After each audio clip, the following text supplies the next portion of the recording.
اور روز بروز ہم اس کو محسوس کر رہے ہیں کہ وقت کتنی تیزی کے ساتھ گزر رہا ہے۔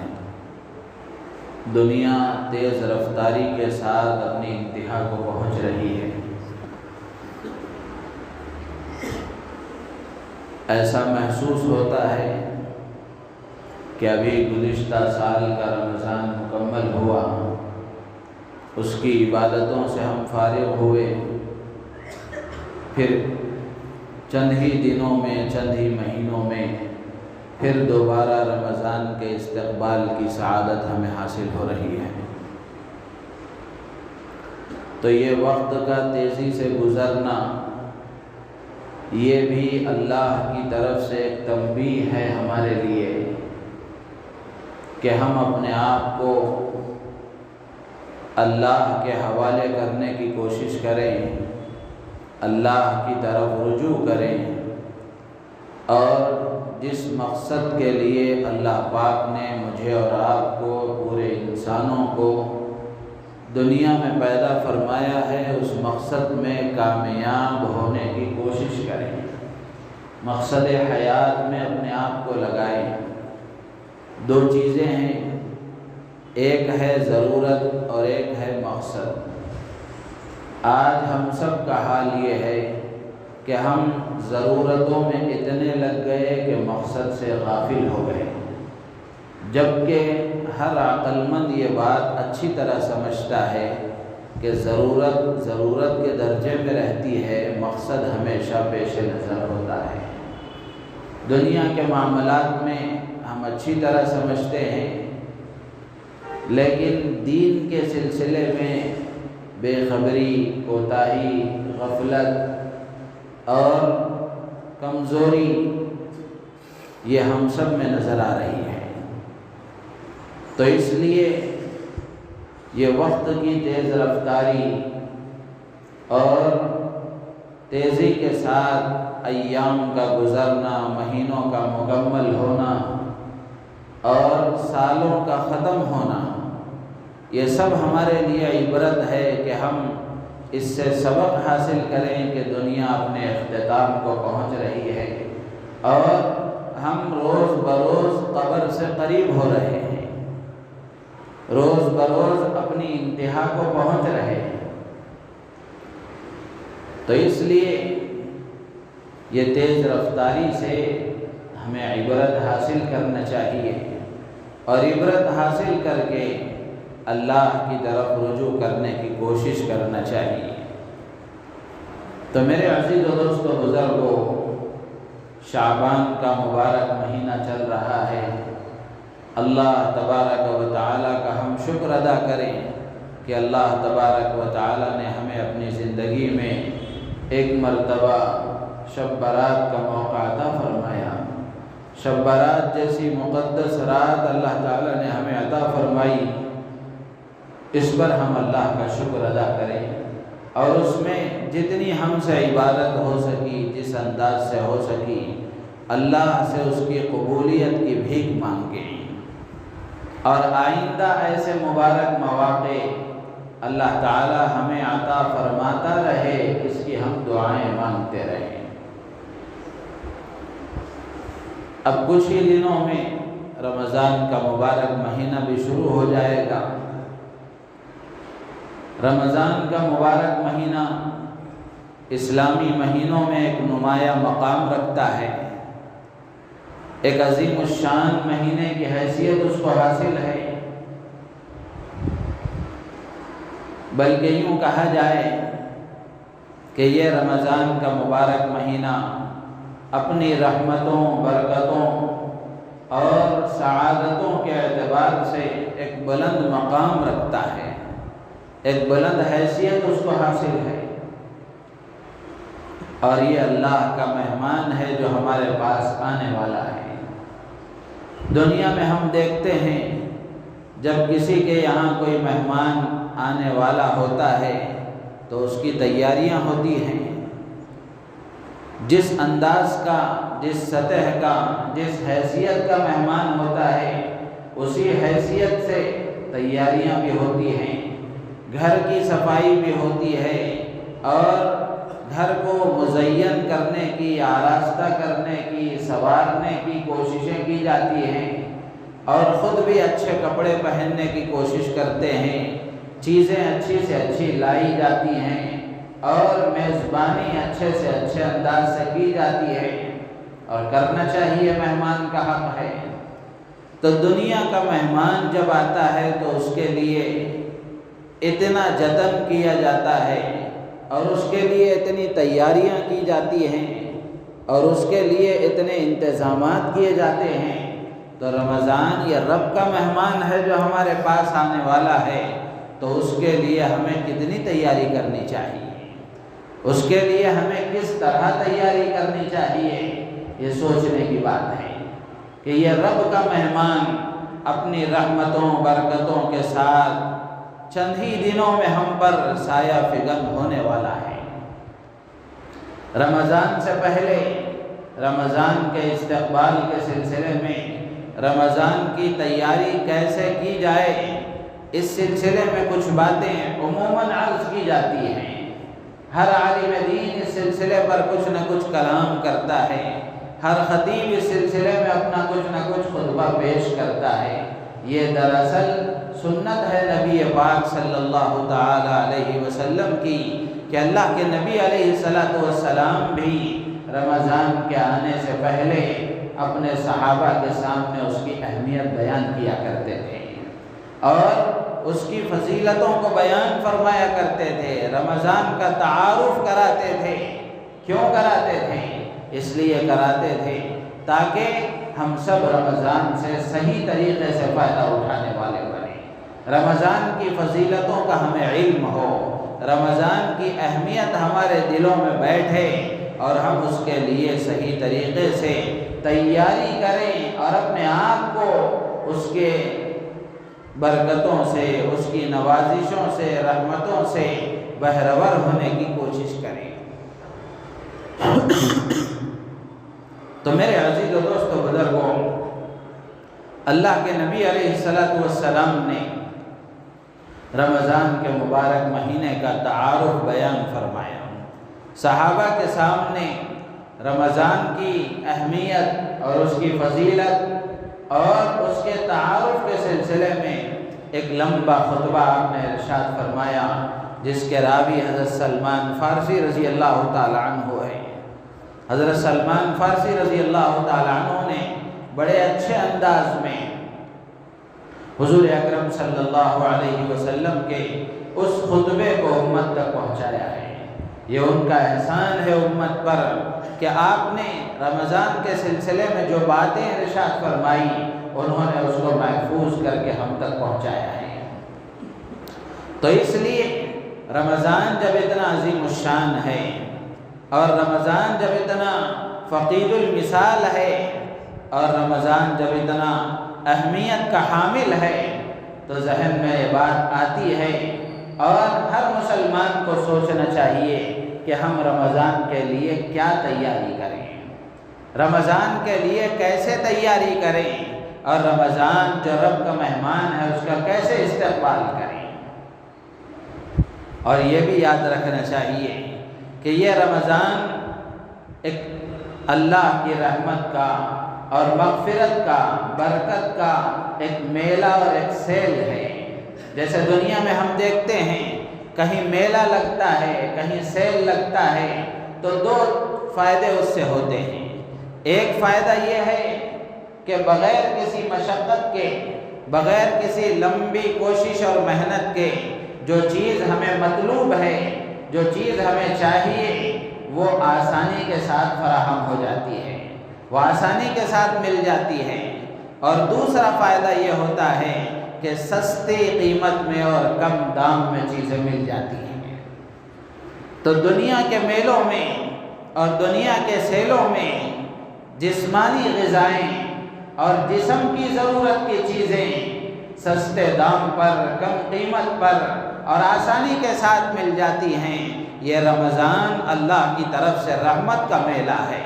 یہ رمضان اللہ کی طرف سے مغفرت کا میلہ ہے، یہ رمضان اللہ کی طرف سے اللہ کی برکتوں کے اترنے کا خزینہ ہے۔ اس میں روح کی غذائیں آسانی کے ساتھ ملتی ہیں، روح کی ضرورت کی چیزیں سستی قیمت پر مل جاتی ہیں۔ اسی لیے حدیث میں اللہ کے نبی علیہ السلام نے اس کی اہمیت اور اس کی فضیلت کو بتاتے ہوئے فرمایا کہ غیر رمضان میں کوئی عمل کرتا ہے اور رمضان میں کوئی عمل کرتا ہے تو دونوں کے اجر و ثواب میں زمین آسمان کا فرق ہے، زمین آسمان کا فرق ہے۔ کسی کو رمضان میسر ہو جائے، کسی کو اپنی زندگی میں رمضان مل جائے، یہ اللہ کی طرف سے بہت بڑی سعادت ہوتی ہے۔ بنو قزاعہ کے دو آدمی اللہ کے نبی علیہ السلام کی خدمت میں حاضر ہوئے اور انہوں نے آپ کے ہاتھ پر بیعت کر کے اسلام قبول کیا، پھر وہ واپس چلے گئے۔ ایک صاحب خدا کی راہ میں شہید ہو گئے اور ایک ساتھی ان کے 1 سال بعد گھر میں بستر پر ان کا انتقال ہوا۔ ظاہر سی بات ہے، ہم سب بھی یہ سمجھتے ہیں اور ہمارے ذہنوں میں بھی یہ بات ہے کہ شہید کا مرتبہ بڑا اونچا ہوتا ہے، شہید کا مرتبہ بڑا اونچا ہوتا ہے، اس کا اجر و ثواب بڑا اونچا ہوتا ہے۔ حضرت طلحہ ابن عبید اللہ رضی اللہ تعالیٰ عنہ فرماتے ہیں، میں نے خواب میں دیکھا وہ بنو قزاعہ کے 2 آدمی جن میں سے ایک اللہ کی راہ میں شہید ہو گئے اور ایک کا 1 سال بعد انتقال ہوا۔ تو حضرت طلحہ ابن عبید اللہ فرماتے ہیں رضی اللہ عنہ، میں نے دیکھا ان میں سے وہ آدمی جس کا انتقال 1 سال بعد گھر میں ہوا وہ پہلے جنت میں داخل ہو گئے، اور شہید جن کا بڑا اونچا مرتبہ ہے وہ بعد میں جنت میں داخل ہوئے۔ صحابہ کے لیے تعجب کی چیز تھی۔ حضرت طلحہ ابن عبید اللہ فرماتے ہیں کہ میں نے رسول اللہ صلی اللہ علیہ وسلم کی خدمت میں عرض کیا ہے، اللہ کے رسول یہ کیا بات ہے، شہید تو بڑے اجر و ثواب اور بڑے درجے اور مرتبے والا ہے، اس کو پہلے جنت میں جانا چاہیے تھا، لیکن ہم نے دیکھا کہ وہ آدمی جس کا 1 سال بعد گھر میں بستر پر انتقال ہوا وہ پہلے جنت میں چلا گیا۔ اللہ کے نبی علیہ السلام نے فرمایا، طلحہ کیا دیکھتے نہیں تم کہ اس کو 1 سال رمضان اس کو میسر آیا ہے، اس نے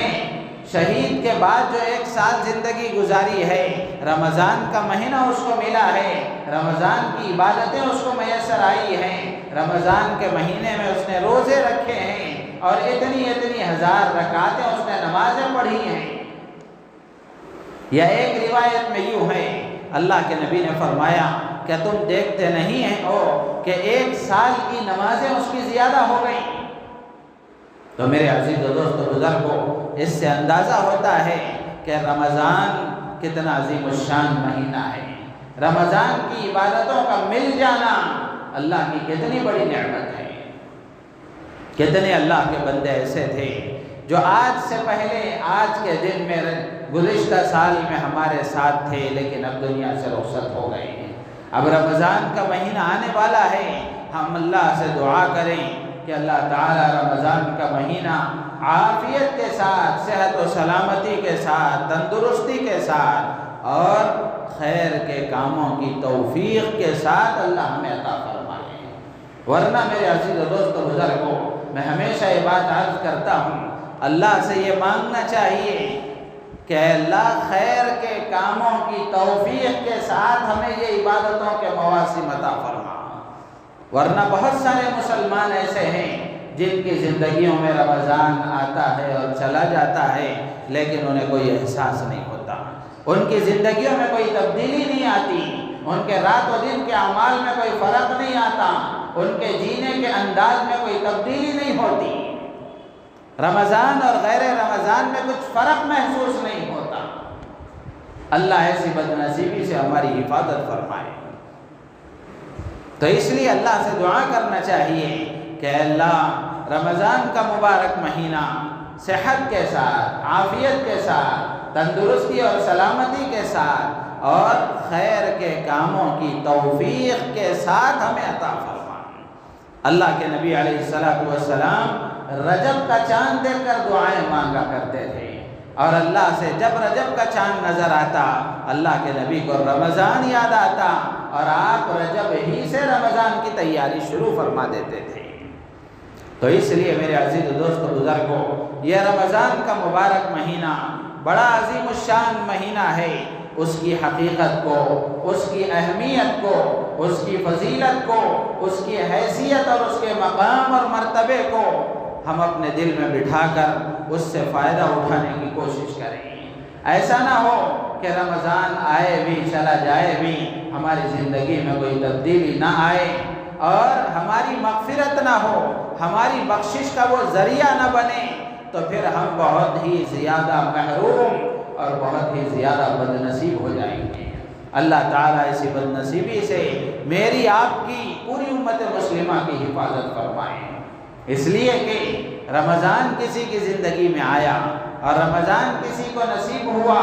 لیکن اس نے رمضان سے فائدہ اٹھا کر، رمضان میں عبادتیں کر کے، رمضان میں اللہ سے دعائیں مانگ کر اگر اس نے اپنے آپ کو مغفرت کا حقدار اور مستحق نہیں بنایا، اللہ سے بخشش نہیں کروا لی، اللہ کے نبی علیہ السلام نے حدیث میں ارشاد فرمایا کہ وہ جبرائیل امین کی بد دعا کا مستحق بنے گا۔ جس بد دعا پر امام الانبیاء سرور کونین تاجدار مدینہ احمد مجتبیٰ محمد مصطفیٰ صلی اللہ علیہ وسلم کی آمین کی مہر لگی ہوئی ہے، اس کی بربادی میں کوئی تردد اور شک نہیں ہے۔ مشہور حدیث ہے، بارہا ہم نے سنا ہے، حضرت کعب بن عجرہ رضی اللہ تعالیٰ عنہ فرماتے ہیں کہ اللہ کے نبی علیہ السلام نے ایک مرتبہ فرمایا منبر کے قریب ہو جاؤ، احضروا المنبر، ممبر کے قریب ہو جاؤ۔ حضرت کعب بن عجرہ رضی اللہ عنہ فرماتے ہیں فحضرنا، ہم حاضر ہو گئے، اللہ کے نبی کا حکم تھا، ہم نے اس کی تعمیل کی۔ اللہ کے نبی علیہ السلام نے ممبر کی پہلی سیڑھی پر قدم رکھا تو آمین فرمایا،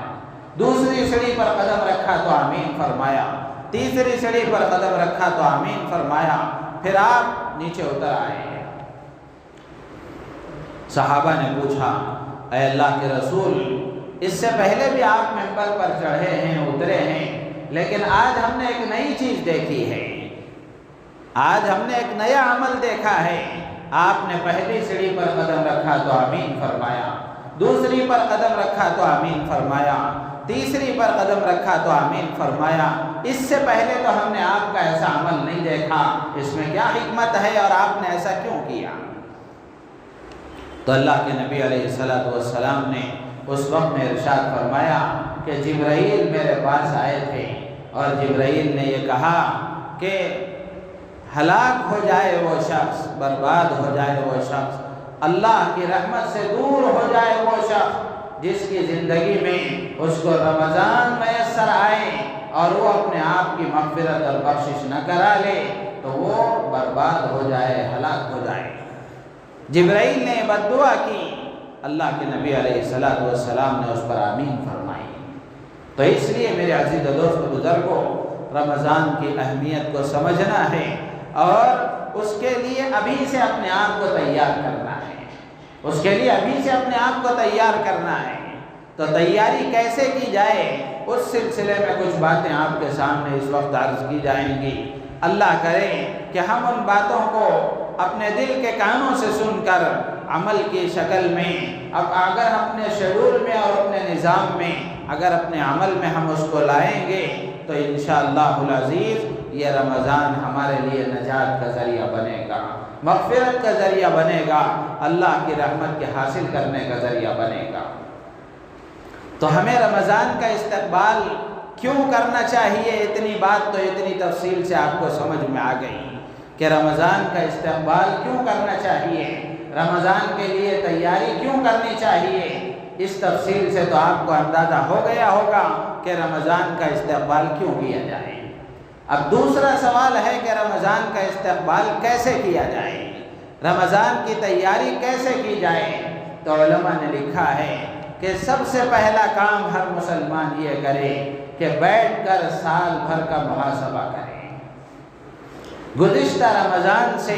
اب اس آنے والے رمضان تک آج بیٹھ کر محاسبہ ہم کر رہے ہیں، تو آج تک کا جو زندگی کا حصہ رمضان کے بعد کا گزرا ہے یہ کیسے گزرا ہے؟ ظاہر سی بات ہے جب محاسبہ کریں گے تو دو باتوں سے خالی نہیں ہیں، یا تو برائیاں زیادہ ہوں گی یا تو نیکیاں زیادہ ہوں گی، یا تو اللہ کی فرما برداری زیادہ ہوگی یا اللہ کی نافرمانی زیادہ ہوگی، یا تو اللہ کو راضی کرنے والے کام زیادہ ہوں گے یا اللہ کو ناراض کرنے والے کام زیادہ ہوں گے۔ اور اگر ہم نے محاسبہ کر کے محاسبے میں اگر ہمیں یہ سمجھ میں آیا کہ اللہ کو راضی کرنے والے کام، اللہ کی فرما برداری اور نیکیاں اگر زیادہ ہوئی ہیں تو ہم اس پر اللہ کا شکر ادا کریں اور اللہ کے سامنے سجدہ شکر بجا لائیں کہ پروردگار تیری ہی توفیق سے یہ ہوا ہے، تیرے ہی فضل سے یہ ہوا ہے، اور اللہ سے آگے استقامت کی دعا مانگیں کہ اللہ جیسے تو نے اب تک خیر کے کاموں کے کرنے کی توفیق عطا فرمائی ہے، آگے بھی ان خیر کے کاموں پر استقامت عطا فرما۔ اور اگر خدا نخواستہ محاسبہ کرنے کے بعد اندازہ ہوا کہ نیکیوں کے بجائے برائیاں زیادہ ہو گئی، اللہ کی فرما برداری کے بجائے اللہ کی نافرمانی زیادہ ہو گئی، اللہ کو راضی کرنے والے کاموں کے بجائے اللہ کو ناراض کرنے والے کام زیادہ ہو گئے، تب بھی گھبرانے کی ضرورت نہیں ہے۔ جس پروردگار کو ہم نے خدا مانا ہے وہ کروڑ درجن سے ماؤں سے زیادہ محبت کرنے والا ہے، اپنے بندوں پر بڑا شفیق مہربان پروردگار ہے۔ اللہ نے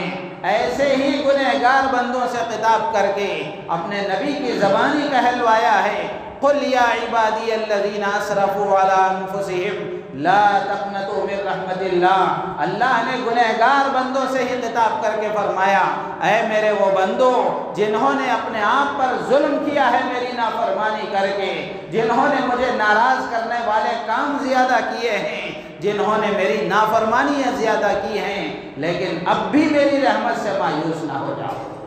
لا تقنطوا من رحمت اللہ، اللہ کی رحمت سے مایوس نہ ہو جاؤ۔ کتنا شفیق پروردگار، کتنا عظیم مہربان پروردگار۔ میرے عزیز و دوست و بزرگو، ہم ہی ناشکر اور ناانجار، اللہ تعالیٰ تو بڑا مہربان ہے۔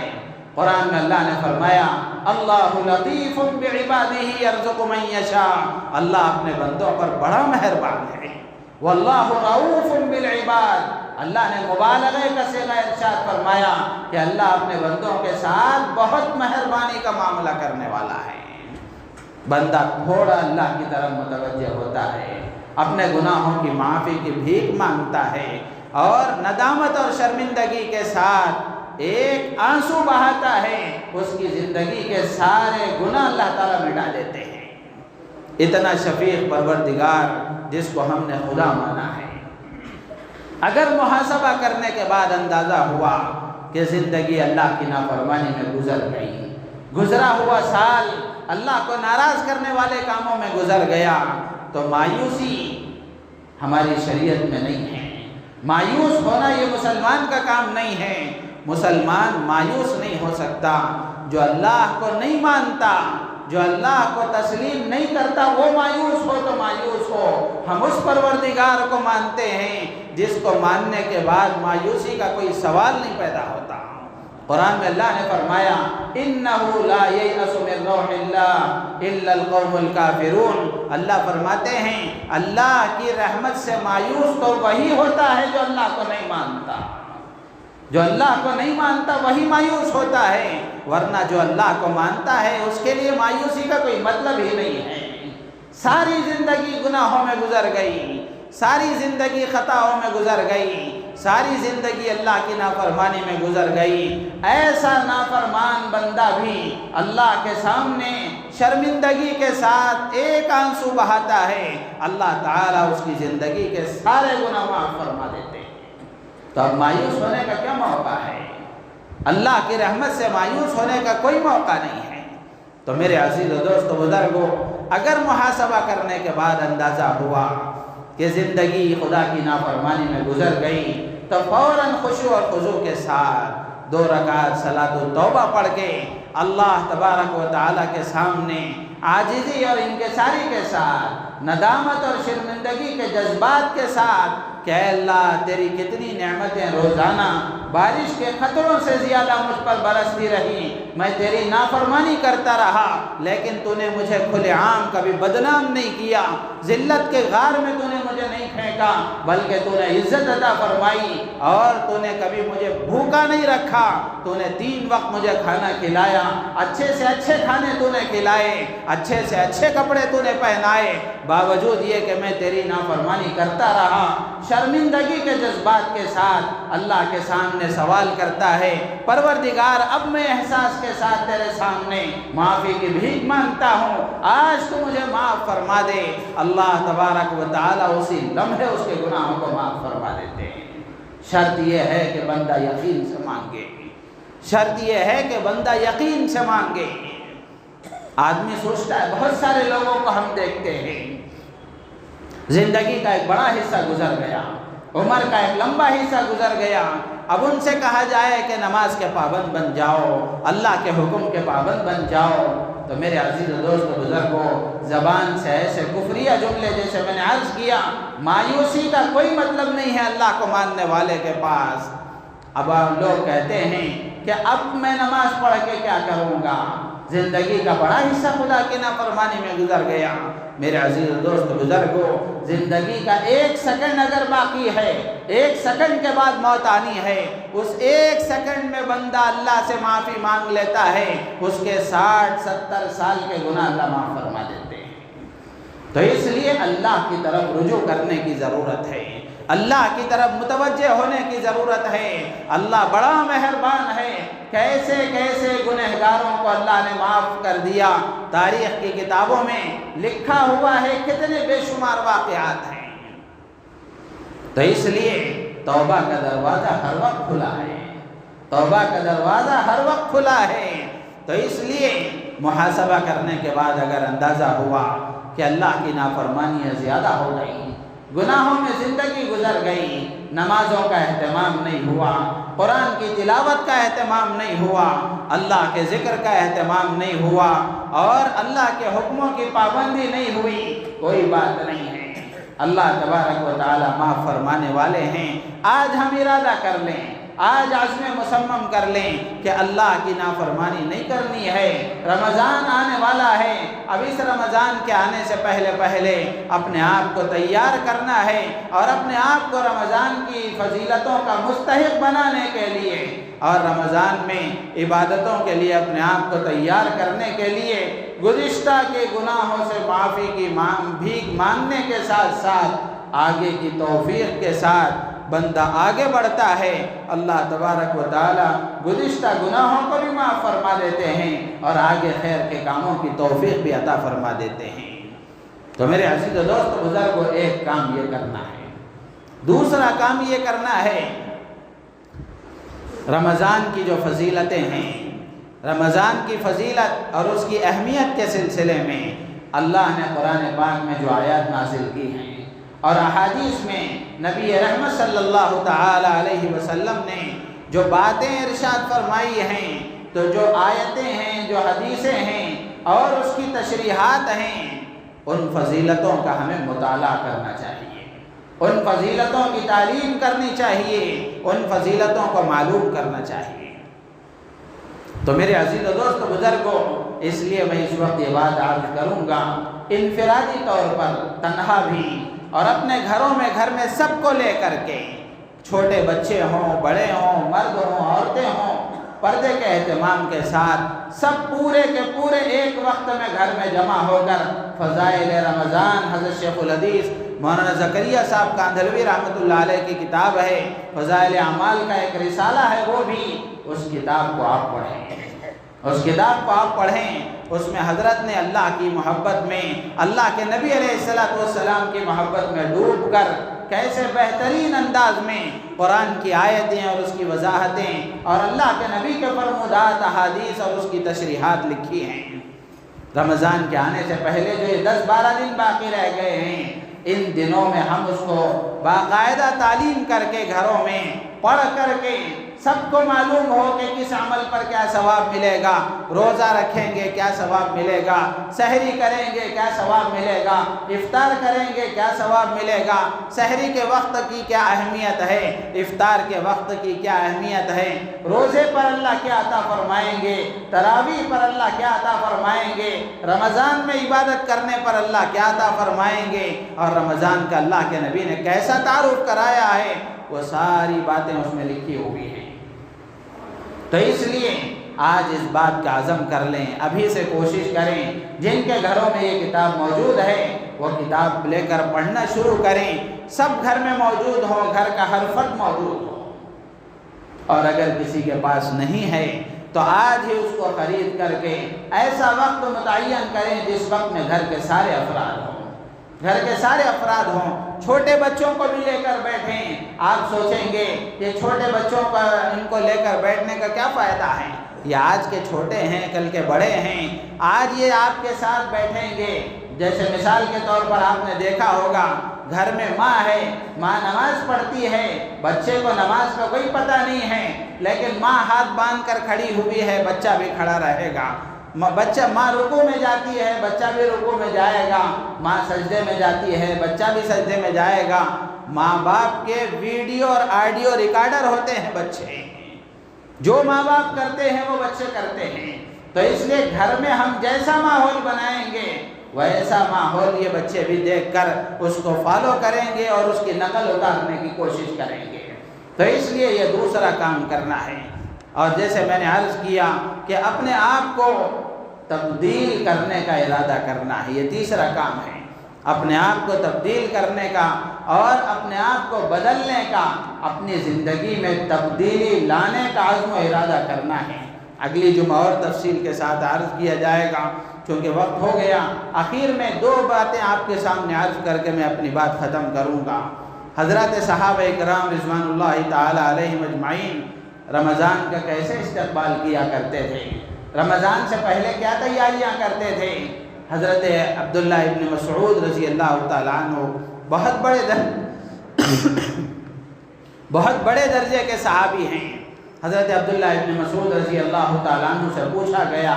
کہ آپ رمضان کا استقبال کیسے کرتے تھے، یا صحابہ رمضان کا استقبال کیسے کرتے تھے؟ بڑی اہم اور پتے کی بات ہے جو عرض کر رہا ہوں، اور اس پر عمل کرنا ہمارے لیے ذرا مشکل ہے، لیکن اس پر عمل کیے بغیر رمضان کے فائدے ہم حاصل نہیں کر سکتے۔ حضرت عبداللہ ابن مسعود رضی اللہ تعالیٰ عنہ سے پوچھا گیا کہ صحابہ رمضان کا استقبال کیسے کرتے تھے، تو حضرت عبداللہ ابن مسعود رضی اللہ تعالیٰ عنہ نے فرمایا کہ ہم میں سے کوئی اس بات کی ہمت نہیں رکھتا تھا کہ رمضان کا ہم استقبال کریں اس حال میں کہ ہمارے دل میں کسی کے مسلمان کے لیے کینہ ہو، کسی مسلمان کے لیے کینہ ہو، کسی مسلمان سے ہمارے دل میں جلن ہو، کسی مسلمان سے عداوت اور دشمنی ہو۔ ایسے حال میں رمضان کا استقبال کرنے کی ہم میں جرأت نہیں ہوتی تھی۔ کیا مطلب ہے اس کا؟ مطلب اس کا یہ ہے کہ رمضان کے آنے سے پہلے جیسے ہم اپنے گھروں کی صفائی کرتے ہیں ویسے اپنے دل کی بھی صفائی کریں، اپنے دل کی بھی صفائی کریں، ہمارا دل پاک و صاف ہو، اس لیے کہ جو سینہ بے کینہ ہوگا وہی اللہ کی رحمت کا خزینہ ہوگا۔ اللہ کی رحمت اسی سینے میں اترے گی، اللہ کی محبت اسی سینے میں آئے گی۔ تو اس لیے اپنے دل کو پاک و صاف کرنا بھی ضروری ہے۔ دل کو پاک و صاف کیے بغیر اللہ کی محبت حاصل نہیں ہو سکتی۔ تو حضرت عبداللہ ابن مسعود رضی اللہ تعالیٰ عنہ نے فرمایا کہ ہم میں سے کوئی اس کی ہمت نہیں کر سکتا تھا کہ رمضان کا ہم استقبال کریں اس حال میں کہ ہمارے دل میں کسی مسلمان کے لیے حسد اور جلن ہو۔ تو اس لیے یہ کام ذرا مشکل ہے، لیکن کرے بغیر چارہ نہیں ہے، اور اللہ کے نبی کی ایک عظیم سنت ہے۔ حضرت انس رضی اللہ تعالیٰ عنہ سے حضور اکرم صلی اللہ علیہ وسلم نے فرمایا کہ بیٹے اگر تو یہ کام کر سکتا ہو تو کر کہ صبح و شام میں کسی بھی لمحے میں تیرے دل میں کسی کے لیے کینہ نہ ہو۔ اذا اردت ان تصبح وتمسي وليس في قلبك غش لاحد فافعل۔